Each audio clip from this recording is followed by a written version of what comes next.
भगवान श्री कृष्ण को समर्पित एक ऐसा मंदिर है जहां अभी भी होती है भगवान की अधूरी मूर्ति की पूजा, जहां हर 12 साल बाद बदला जाता है भगवान के काष्ठ का आवरण और इस दौरान सरकार बंद कर देती है पूरे शहर की रोशनी। अंधेरे में पुजारी करते हैं सदियों पुरानी इस प्रथा का निर्वाह। महाभारत के वन पर्व में मिलता है इस मंदिर का सबसे पहला प्रमाण। सबसे पहले सबर आदिवासी विश्ववसु ने की थी यहाँ पूजा। कहते हैं आज भी यहाँ धड़कता है भगवान श्री कृष्ण का दिल। द्वापर युग में जब पांडवों ने भगवान श्री कृष्ण के दैवीय शरीर को अग्नि को समर्पित किया था, तब केवल एक दिल ही था जो जीवित बचा था, जिसे हर साल पुजारी आंखों में पट्टी बांधकर दूसरी मूर्ति में स्थापित करते हैं। आप मानो या न मानो, कहते हैं आज तक मूर्ति के अंदर मौजूद इस तत्व को कोई नहीं देख पाया है। मान्यता है अगर किसी ने इस प्रक्रिया को खुली आंखों से देखा तो तुरंत उसकी मृत्यु हो जाती है। ये स्थान है 4 धामों में से एक धाम जगन्नाथपुरी, जो भारत के पूर्वी छोर बंगाल की खाड़ी के पूर्वी तट पर स्थापित है। कहते हैं भगवान विष्णु हिमालय की चोटी पर बने बद्री धाम में स्नान करते हैं, पश्चिम में बनी द्वारिका में वस्त्र पहनते हैं, पुरी में भोजन करते हैं और दक्षिण के रामेश्वर में आराम करते हैं। पुराणों में जगन्नाथपुरी को धरती का वैकुंठ कहा जाता है। ब्रह्म और स्कंद पुराण के अनुसार यहाँ भगवान विष्णु नील माधव के रूप में अवतरित हुए थे। भगवान श्री कृष्ण को समर्पित इकलौता ऐसा मंदिर जहाँ भगवान अपने भाई बलराम और बहन सुभद्रा के साथ विराजते हैं। यहाँ मंदिर में ज्येष्ठ पूर्णिमा से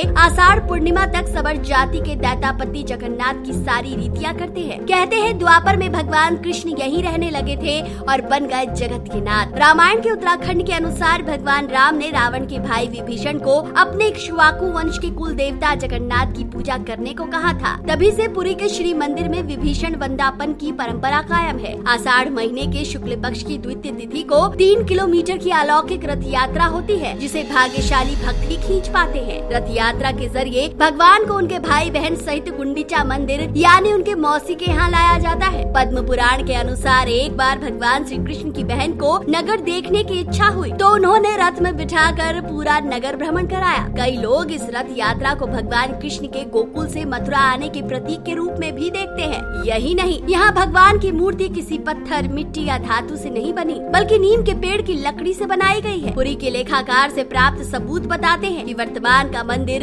1108 ईस्वी में गंगवंश के सप्तम राजा अनंग भीमदेव ने करवाया था। कहा जाता है देश की पहली महिला प्रधानमंत्री इंदिरा गांधी को यहाँ आने की नहीं दी गई थी इजाजत। दोस्तों, यहाँ की रसोई विश्व प्रसिद्ध है। कहा जाता है कि यहाँ बनने वाला 56 भोगों का महाप्रसाद कभी खत्म नहीं होता। सबसे हैरान करती है यहाँ 7 मिट्टी के बर्तनों में पकने वाला महाप्रसाद, जिसे देवी महालक्ष्मी अदृश्य रूप में तैयार होते देखती हैं। 500 रसोइया और 300 सहयोगी तैयार करते हैं ये महाप्रसाद। लेकिन सबसे हैरान करती है न जाने क्यों चूल्हे के पास वाले 7 बर्तन में सबसे ऊपर में रखे बर्तन का प्रसाद ही होता है सबसे पहले तैयार। चाहे एक दिन में 1000 भक्त आए या लाख भक्त, इन्हीं 7 बर्तनों में तैयार महाप्रसाद बांटा जाता है। सबसे पहला भोग माता पार्वती के रूप में माता विमला देवी को लगता है, तब जाकर भगवान जगन्नाथ को चढ़ता है। पौराणिक कथा अनुसार जगन्नाथ मंदिर में माता सती का पैर गिरा था, जिसकी वजह से इस स्थान का नाम पुरी पड़ा। माता सती के एक रूप विमला देवी ने भगवान जगन्नाथ को दी थी यहाँ रहने की इजाजत। सबसे खास बात जो यहाँ भक्तों को ध्यान रखनी पड़ती है कि वो भूल कर भी भगवान के विग्रह के सामने बैठकर प्रसाद ग्रहण नहीं करते, लेकिन जैसे ही मंदिर का द्वार बंद होता है प्रसाद भी वैसे ही खत्म हो जाता है। एकादशी में एक यही स्थान है जहाँ चावल खाए जाते हैं। इसके पीछे का रहस्य है कि यहाँ एकादशी उल्टी लटकी है। दोस्तों, यहाँ आते विज्ञान अपनी हार मान लेता है। विज्ञान का एक भी सिद्धांत यहाँ काम नहीं कर पाता। 800 साल से भी ज्यादा पुराने इस पवित्र मंदिर से जुड़ी रहस्यमयी और चमत्कारी बातों को महसूस करने हजारों लाखों लोग यहाँ आते हैं। एक और चीज जो यहाँ के भक्तों को हैरान करती है वो है जगन्नाथ मंदिर के शिखर पर स्थित झंडा, जो हमेशा हवा की विपरीत दिशा में लहराता रहता है। भूगोल विज्ञान की किताबों में आपने जरूर पढ़ा होगा, समुद्री किनारों पर दिन के समय हवा समुद्र से धरती की तरफ चलती है और शाम को धरती से समुद्र की तरफ। लेकिन यहाँ ये नियम फेल हो जाता है, यहाँ ये प्रक्रिया उल्टी हो जाती है। मंदिर के शिखर पर लगा सुदर्शन चक्र के बारे में कहा जाता है कि उसे किसी भी दिशा से खड़े होकर देखे लगेगा चक्र का मुंह आपकी ही तरफ है। यही नहीं, दोपहर हो या शाम, मंदिर के शिखर की छाया यहाँ हमेशा अदृश्य ही रहती है। जमीन पर मंदिर की परछाई कोई भी नहीं देख पाया है। समुद्र पास होने के बावजूद मंदिर के अंदर समुद्र की लहरों की आवाजें सुनाई नहीं देती, लेकिन मंदिर से एक कदम बाहर निकलते ही समुद्र की लहरों की आवाजें स्पष्ट सुनाई देने लगेंगी। रहस्य से भरी हुई श्री कृष्ण की पुरी, जहाँ मंदिरों के ऊपर से न पक्षी गुजरते हैं न ही कोई हवाई जहाज। मित्रों, रहस्यों से भरी जगन्नाथ मंदिर में विज्ञान का कोई कोई नियम लागू नहीं होता। यहाँ बड़े बड़े वैज्ञानिक भी मौन हो जाते हैं। श्री जगन्नाथपुरी का रहस्य जानकर आप भी जीवन में एक बार यहाँ की यात्रा अवश्य करें। कमेंट करके बताएं कि आप कभी गए हैं जगन्नाथ मंदिर के दर्शन करने। वीडियो पसंद आया है तो इसे जितना हो सके शेयर कीजिए। कमेंट में जय जगन्नाथ लिखना ना भूलें।